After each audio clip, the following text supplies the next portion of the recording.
not good. It looks like it is, but Yeah, let me just read. Like I said before, Justin had a little emergency, and Chris and Crystal are in flight. So just really quickly, he said he was gonna have double takeaways next week. But in short, he's loving the book. Another book, packed full of quick hits, great reminders, and a guide to live a purposeful and impactful life. So that's just his quick 2 cents on that, and then he promises he'll have double takeaways next week. Oh, let me. okay. Arlene's here. Finally, she missed last week. I was gonna call her and hold her accountable. In the salon, Jay.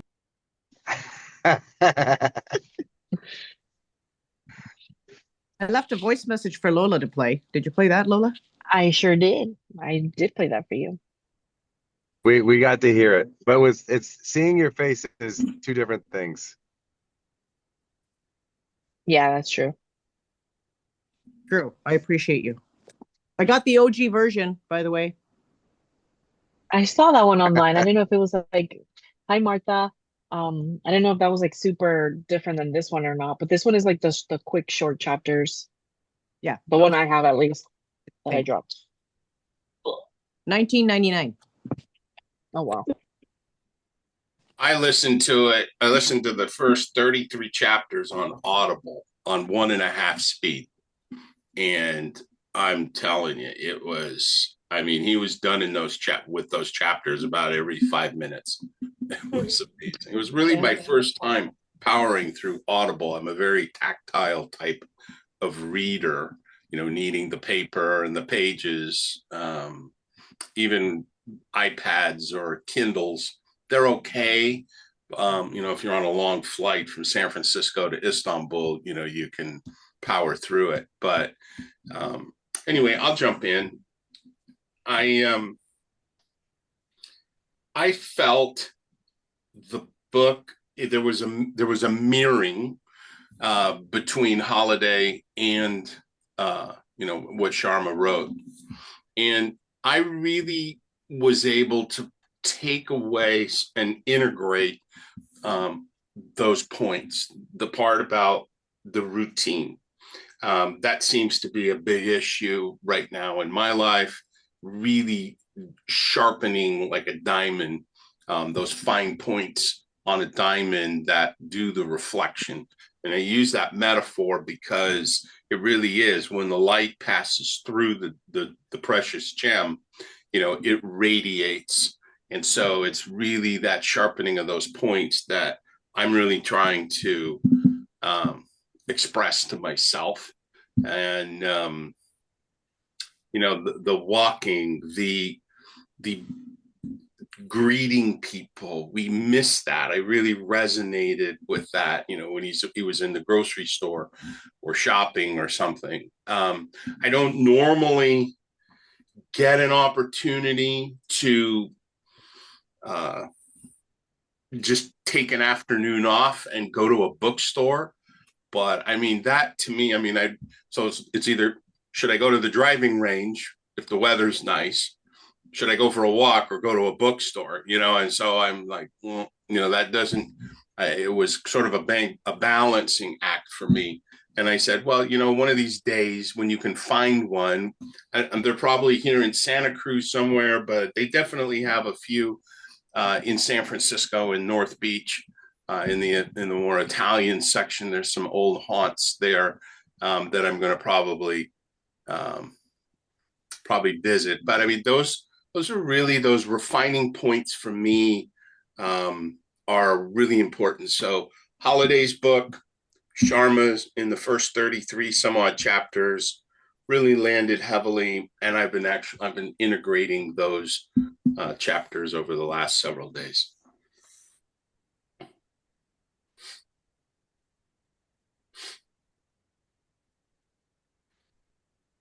Okay, I guess I'll go. Oh, go ahead, Shannon. Go ahead. Oh, I picked up a lot of small things from it. I just wrote down, I jotted real quick in small notes the practicing tough love. Self-discipline is not my strong suit. Um, and keeping a journal. I haven't kept one since I was really young, and when I did, it was a bad experience. So I decided I'm just going to jump in and do it again. So that was kind of something that pushed me back into something that I used to love. And then I really reflected on the starting your day well and how you spend the first 30 minutes of every day. I do start every day with prayer and then with some stretching, but it's like, it's more like 10 minutes, not 30 minutes. So I'm going to try and expand on that a little bit more and make it a longer process in the morning. Taking a weekly sabbatical, talking to yourself, taking more risks, focusing on the worthy. I have been probably over the past year trying to just downsize, simplify things, weed out things because I tend to get way too over busy. I get busy being busy. And then I don't know why this resonated with me, but y'all, I'm drawing pictures. I am like going all in with this. I loved the idea of your ideal neighborhood. I got like a cul-de-sac going, and I'm just like, for some reason, that really resonated with me. The idea of who I'm really big on having a small group of people or a tribe. So the idea of the ideal neighborhood, past or present, like hit me.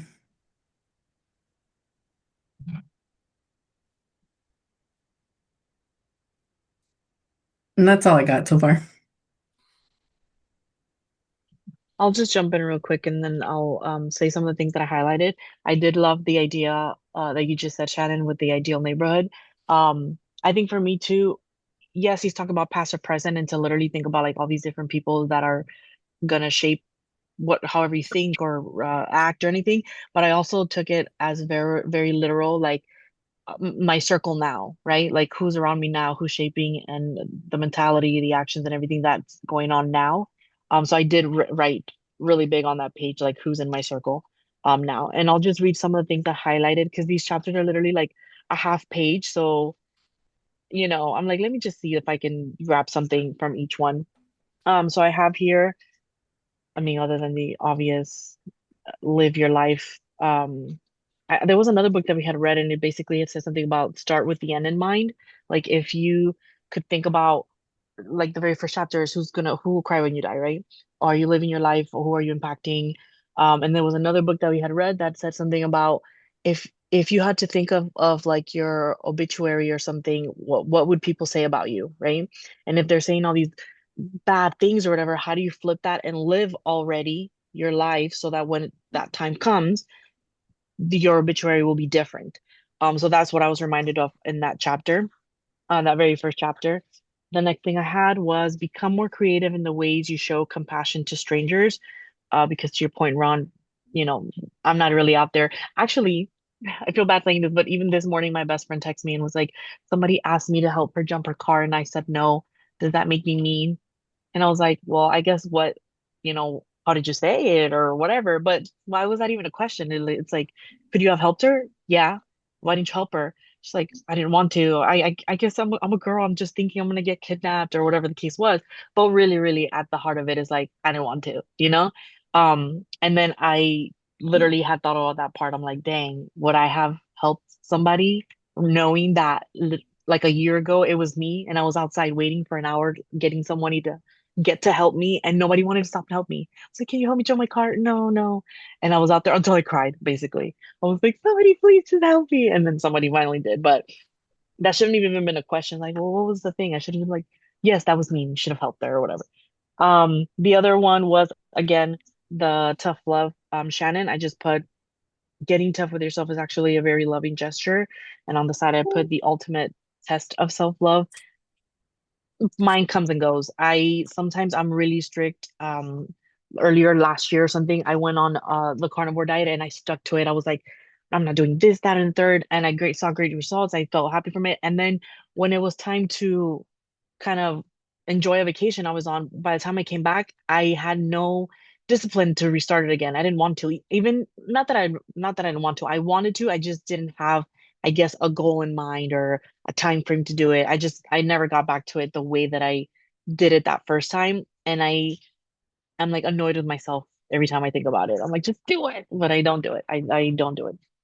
Um, the whole keep it a journal, Shannon. I think I did that when I was like a kid. I used to write everything and anything down. the last book they talked about writing or keeping a journal, and I said, "Oh, I'm gonna do it." Didn't do it. Goes back to like the lack of self-discipline thing. And I just don't, for me, don't know like how or why would I keep it, I guess. Like what am I writing in it? I feel like whatever I have to say, I say it versus just writing it down. So I guess to me it's like why would I um keep the book? And then the other thing is the philosophy of honesty. Monitor how many small truths you tell over the course of a week.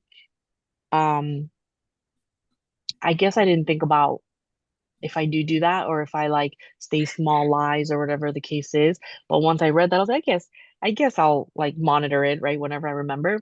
Um, and I do that a lot. Like even if it's something super tiny, like oh, I'm gonna be there. My GPS says I'll be there in 20 minutes, but I say I'll be there in 15 or whatever, right? I mean, I can get there in 15 because I drive crazy, but just those kind of things.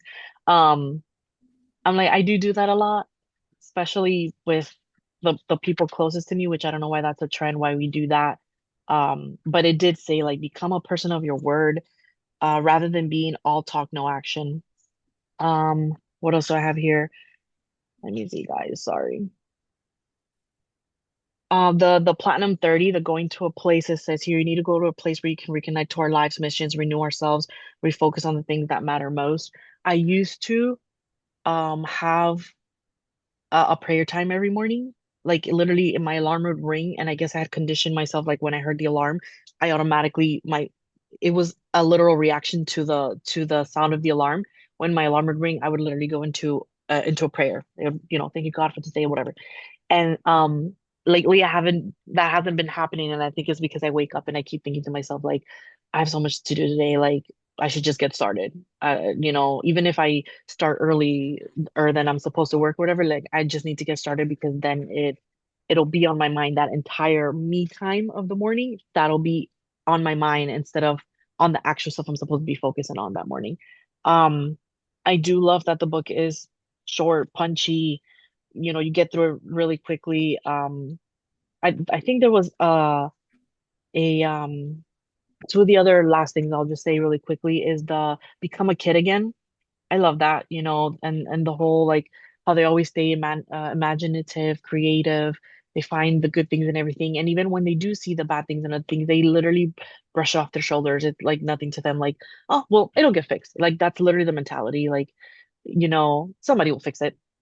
I don't gotta deal with it. Somebody will fix it. And I think that's just at me personally, because that's like my belief. Like I just really need to be childlike in that manner with my relationship with Christ, because I'll be stressed and I should really just be like, I don't have to deal with it. God will fix it. Like that's how I want to be in that aspect. The other one was laugh more. I love to laugh. I really should go to more comedy shows. And it literally says like the more you laugh, the more it rewires your brain to like not think of stress the same way. Um, and then there was one last thing in here, but I can't think about it right now. Oh, the love deposits or the love account, creating a love account, like how you serve people and not just like your spouse and everything, but like just the people that you care about, how you deposit into that love account. And the more you do it, the more fulfilled you feel. And obviously your relationship flourishes. Nothing that we've never heard before. I feel like we've read this in a million other books that we've read before, but it's just like a nice, quick, punchy reminder.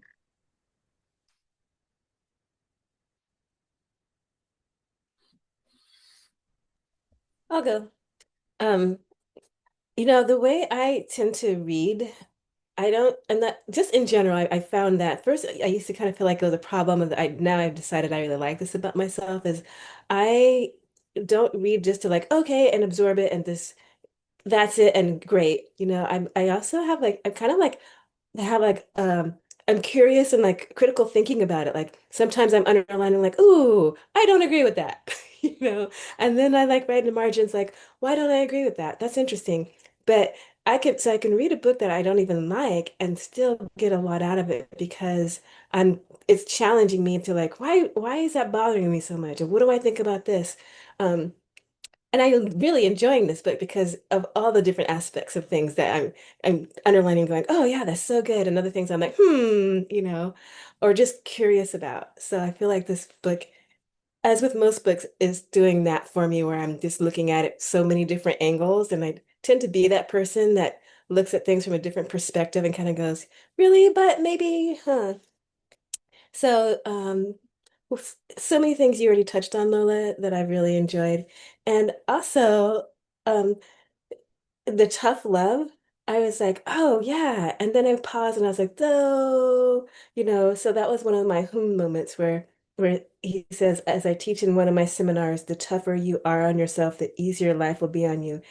I tend to not agree with that because I feel like that gets into perfectionism and um people can be really hard on themselves because they're so tough on themselves and if they make a mistake, it's like, oh, um and maybe that's just because some of the people I do my wellness coaching, I find that they're just so hard on themselves. I'm like, there's grace here. There's room for grace. So while I really do agree, like with the discipline of like having that, like, no, I'm gonna not eat that extra piece of pie. Um, I don't know if it makes life easier necessarily because I think that's kind of a case by case. So I won't go through all the things, but that was one of my moments. Um, and I also, let's see, really, I feel like, like you were saying, Lola, that this chapters are short, so every chapter I'm highlighting and um, there's always something that I'm getting out of. So I'll just kind of bounce around the chapter on talk to yourself. I thought this was an interesting thing where he's talking about something, I don't remember. Repeat your mantra softly under your breath as you walk to work, etc. And then he says, try to say your personal phrase at least 200 times a day for at least 4 weeks. I was like, what? And then I thought, instead of kind of going, I'm not saying anything 200 times, I kind of flipped the script and I just thought, I kind of got curious about it. So I wrote in the margin like 200 times a day. What would that be like? You know? Um, Not that I've done it. It was just a moment of kind of like reflection where I'm thinking 200 times is a lot, you know? But I tried doing something that's like I can try every hour and, see what that feels like. But I like the challenge of doing something 200 times a day is just a different perspective than I personally would do. Um, Also, it was already mentioned, the childlike part, I love that quote, children come to us more highly evolved than adults to teach us lessons we need to learn. And kids are just my favorite in life. I mean, one of my favorite things about kids is watching them walk. Have you ever just, and maybe because like, Ron, we live in San Francisco, or not currently, but in San Francisco, I'm walking all the time. And one of my favorite things is like when you wa watch kids walk, they never just walk. They wiggle, they skip, they sing, they're looking around, they're picking things up. And I just love that because they're so engaged in life and they notice things I walk by a quadrillion times and they're like, what's that? And I was like, oh my gosh, what is that? And so I do love kids, and what they bring and some of the things that, what it says the lessons we need to learn. And I just put yes, like joy and freedom and faith, like what you're saying, Lola, it's that simplicity of it's like, okay, the sky's purple, awesome, great, whatever. They don't, it's not like they get stuck in things. And I think that we can definitely learn from that. And wait, there's this one quote here. Are you okay? Oh, at the end of that chapter where he says you can understand and relate to most people better if you look at them, no matter how impressive they are, as they are as children. Oh, to be sure, we laugh less and play less and wear uncomfortable disguises like adults, but beneath the costume is the child we always are. We need to, whose needs are simple, whose daily life is still best described by fairy tales. I think that that was just something like was a nice reminder of that childlikeness that we all still carry of, um, that little kid in us. And I think that's something that I know when I'm doing my workshops with people, my icebreakers are always back to being a kid. It's like, what was your favorite thing to do at recess? Or, what's your favorite superpower? And something that, because I think we get stuck in things and it's nice to have that idea of breaking out.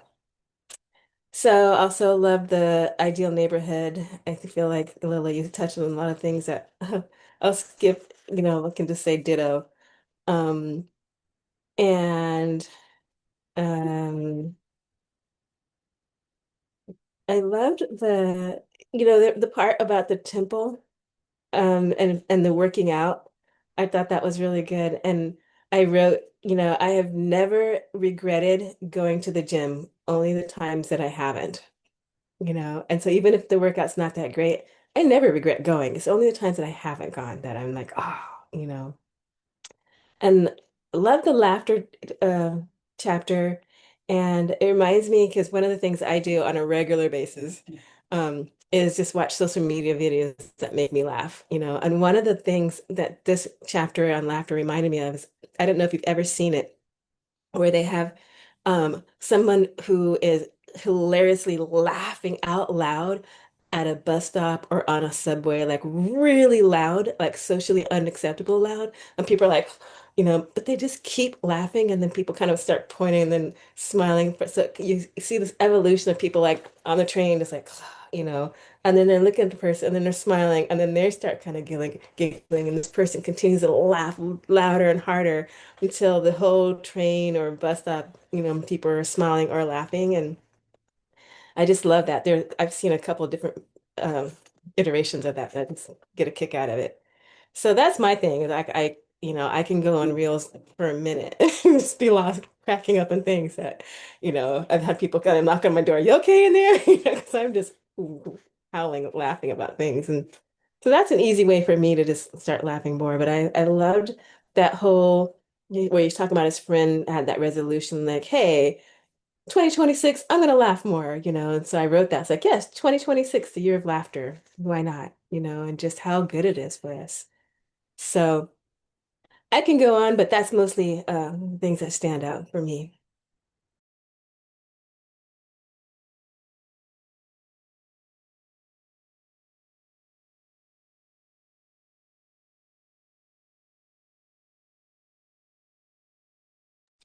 Everybody gone? I can go next. Okay, so I'll go next. Okay, I love this book. Thank you, whoever recommended this book. So this book, I read it about 30 years ago. My dad gave it to me just before he was going to climb Mount Everest. And my mom gave it to him. She's all about self-help. So like to kind of read it again, when you're a hairdresser, you don't have time to read. So the fact that these are like 2 to 3 page chapters in a 5 by 5 kind of thing, it's like the best book. This will be passed on to the hairdresser that has found out that I'm doing a book club. Why is my husband playing with the lights? Okay, so I made notes. ADHD is back, everyone. Okay, so the thing is kind of like what we did in Destin, by the way, was a lot of us are in a business for legacy, right? And so this book reminded me of that, and exactly what you said, Ron. Like this really did tie in with the Stillness is the Key book because he even quoted Seneca too in the book, which is just like, oh, interesting, right? So it was be the person. Oh, what was it? George Bernard Shaw said, "Be the person I could." His regret on his deathbed was he wanted to be the person I could have been, but never was. And I don't know, like this book is so short that when you read through it, it's like, oh yeah, okay, done, and then you kind of forget the lessons. Like I don't want to do that again with what I've done in the past with this book. I really want to kind of like go through it slowly and really kind of absorb the info. So with George Bernard Shaw talking about his like the person I could have been, it reminds me of that other book of the top 5 things of the dying. I don't know if any of you guys have read that book.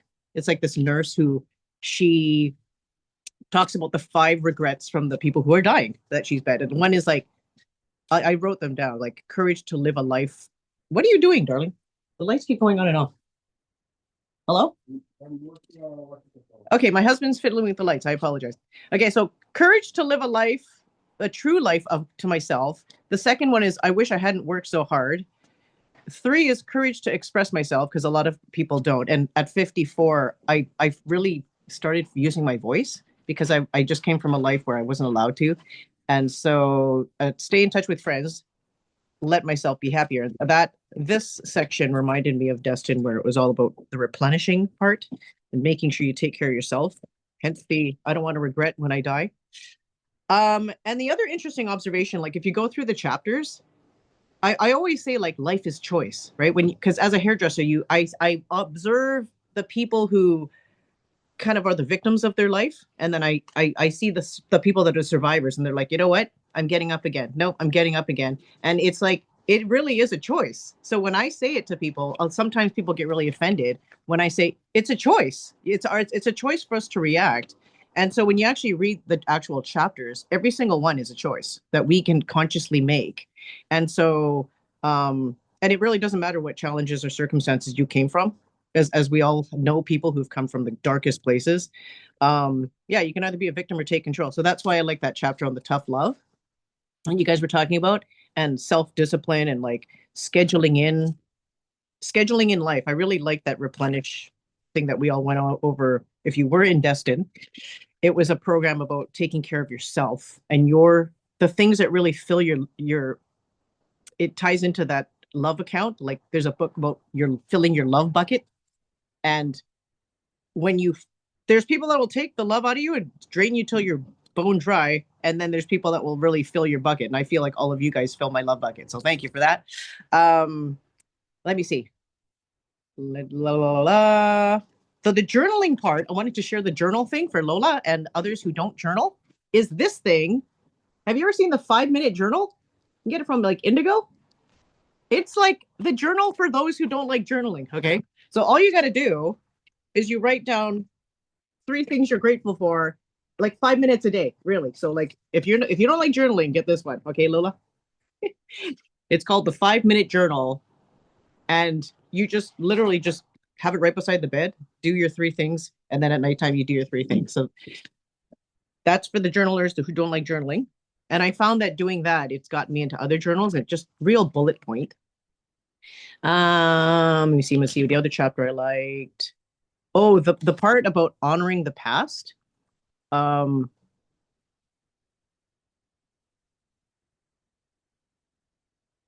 There is in the most there is in the worst of, what's it say? What the heck does it say? The best chances. Oh, I can't even read my writing. Basically, in the worst of your situations of life, it's a choice to actually make happy change. And so dwelling and focusing on the past, like the waves, when your boat's moving forward and so many people focus on the waves and they complain about, it's like you're not going in that direction. You focus on forward, right? Let me see here. What else? Focusing on the now, choosing the lessons. What else did I get here? Yeah. Page 64 was about time and about being precious and focusing on the worthy. So in life, I find, especially as you say, Michelle, like we can get caught up on social media. Like I get caught up on the scrolling and the laughing and all the different fun videos, but I'm not really getting anywhere. Like I really do. I have been trapped in a cycle of just the dopamine hits, especially as AUDHDer. So the quote that whoever said it, the person who tries to do everything ultimately achieves nothing. And that's been me in a loop for many, many years. So this year, like you said, Michelle, it's like a year of conscious, purposeful living and putting in my schedule the things that really are important to me, and then putting in my sort of power hours, so to speak, of how I work my work day. Yeah, there was that other quote, Peter Drucker, there is nothing so useless as doing efficiently that which should not be done at all. It was like doom scrolling. That one hit me like a rock. Okay. And then one of the last ones that I wrote was writing thank you notes. And I do thank you notes for people, but I feel like we should be doing it more. That's just the last one. And then let me see. Just commenting on some of the other things that you guys said. The Platinum 30 is something I'm going to do too. I think you said, Shannon, it was you. You said you do normally 10 minutes. Was it you, Shannon? Like, I kind of feel like, yeah, Platinum 30, like including my little 5-minute journal, the 15 pages of a book, the stretching. And I think, oh, and the other comment that somebody said about talking to people like they're a child. And really, as a hairdresser, everybody has that 5-year-old inner child in them. And so I think that's why hairdressers tend to have a lot of compassion, because we hear a lot of it firsthand. And so when it comes to the last comments I was going to say about the being childlike, I keep bringing back the Destin thing because it really hit me. And I think Jay would agree, because I was in Jay's house. His kids were there, and The one thing I noticed when we were actually at this company event was when it's the party celebration part. I don't know if you remember, Lola, but the kids were totally on the dance floor first. Did you notice that? And they were totally like doing like whatever the heck they were doing. And because they kind of all of us are looking going, man, I wish I was like a kid. Look at these kids go. That's what I was thinking. I don't know about you, Lola. But in the end, it actually got us all doing the Congo line by the end of it. That was really fun. But I think that was an interesting observation that I had when I was watching the kids do the dancing. It's like, wow, how come none of us are doing it? Like, why are the kids doing it? And they're just being free, and all of us are just standing there in awe of these children doing the thing, right? Um, and and to just finally on the last bit, Michelle, on scrolling, I too get caught up in the laughing mode, and there's one really good one. If you actually look her up, it's the lady who's got Tourette's and she's a driver. Have you ever seen her? She literally can laugh at her own condition of like kind of doing the thing to her passengers, and in the end, everyone's all laughing in the car. It's really hilarious. This Tourette's driver. So, and the reason why I say the laughing thing on a more spiritual level, it really has a high frequency, the actual joy of laughing. So that's why laughing is so powerful. So those are sort of my takeaways. Little bomb drop for you.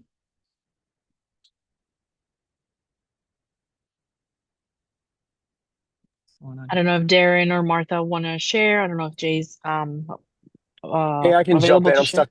I'm stuck in traffic, so I will just do a quick audio here. I do like the book. I'm listening, and just like it is to read. I think it's an easy listen. A couple of the ones I don't think we've hit on that I took away was the worry. I really like. I think it's the Mark Twain. My life has had a lot of troubles, some of which have actually happened.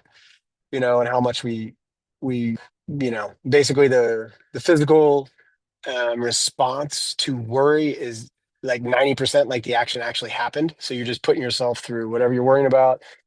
We've all heard the manifest. You manifest what you kind of focus on, and I just like the way it kind of categorized. It's like, hey, just schedule 30 minutes a day. That's when you can worry and stress, and so you're going to get to it, and then the rest of your day go on being productive. So just that was one of the things we haven't touched on that I thought I really kind of resonate with me. And then the other thing, just to kind of round out the childlike wonder. My youngest is 10 now, but and he's still got this. But when he was, 4, 5, maybe even 6, still to the day, like we're driving, he rolled down the window if he sees somebody, and he's waving. He's like, hey, what? I'm like, oh man, come on, man, you're yelling. What are we doing here? Like you'll see him when we get back, or just kind of very boisterous about seeing somebody he knows or whatever. Like, hey, no problem going up, just having a conversation and just being out there. And it's like, wait a minute, why am I checking? Why am I checking that exuberance and confidence? And just because it's like loud and like, oh, should you really be yelling across the parking lot or the store or whatever it is? It's like, maybe I should absorb a little bit more of that. So to echo what everybody else has said, I think we all can do ourselves a favor by absorbing a little more of that childlike wonder and creativity. But really good book, just like the last ones.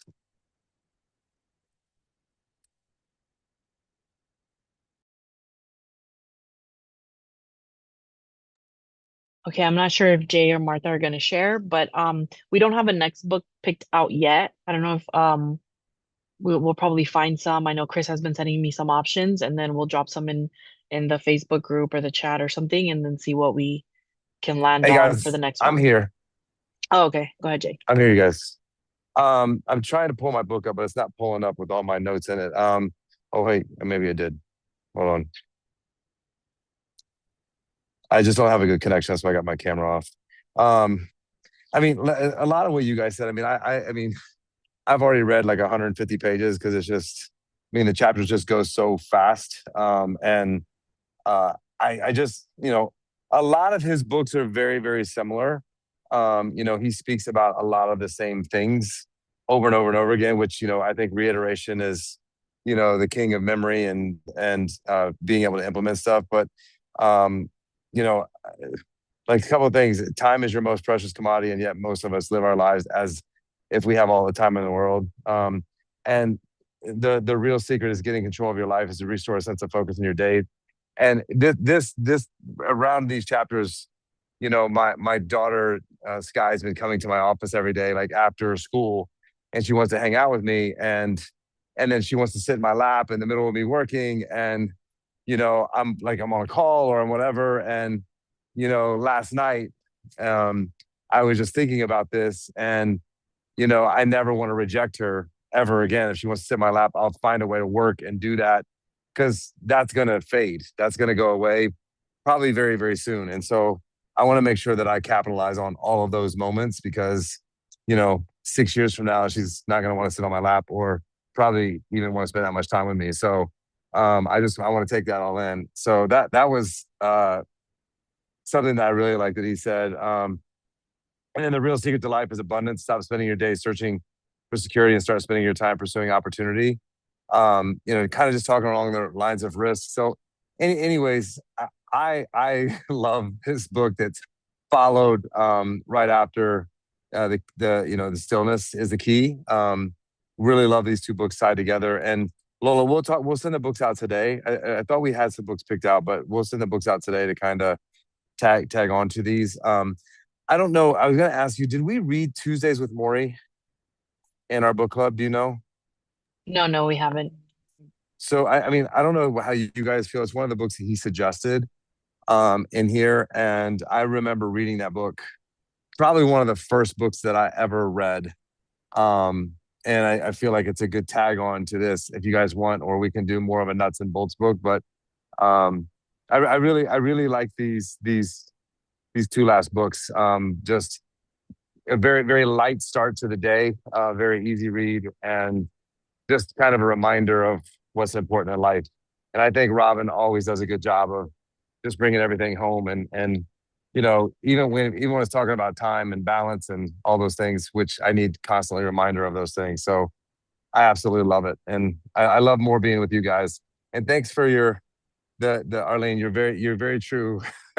Luna got out on the dance floor and went crazy, and literally woke up the next morning saying, my neck hurts. And I showed her the video of her like throwing her neck around on the dance floor, like just being free as she could be. So probably also for attacking you, because both my kids were hanging all over Arlene like for a day and a half, just tackling her. And that was so fun to see. And Arlene just handled it well. And I gotta say, Arlene, I spending time with you in person was amazing. My wife loved you, and my kids loved you. We loved you. And there's one funny thing I have to share with you guys. Some girl come up at the event, and she was like, when we first got in the room, this one girl was like, I don't know if I can stay in the same room as Arlene. She's a lot. And she said this right in front of Arlene, and Arlene's response was so amazing. I just was like, she just looked at me, and she's like, it's true. And just the way she handled it. But I want to tell you this, Arlene. I do not think you're a lot. I think you're perfect just the way you are. Don't ever change anything about who you are, no matter what anybody says about you. Like you have an amazing energy. You're an amazing soul. And, I just think that you're the most lovable human being that I've ever met in my life. And so I just love that you don't react to anything, and you just are so comfortable in your own skin. And I love that about you. And so thank you for being a part of this. And thank you for being you, because you're greatly appreciated by everyone that comes in contact with you. My love bucket is full, Jay.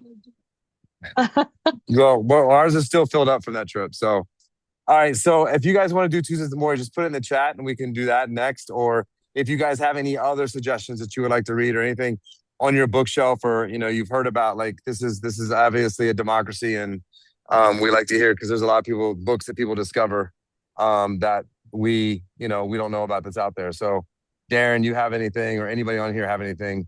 And then remember, invite people in. We're trying to, one of the things he talks about in this book is reading, right? He said the most important thing in life, and most people stop learning after college, is to read and to pour stuff into you. And so that's what we're all doing, and we should pay that forward to everyone else. So thank you guys so much for being here, and I'll see you guys next week. Bye, guys. I dropped the Facebook group in the chat there. Thank you, Martha and Miss Colon, for See you guys. joining us. Welcome. Bye, guys.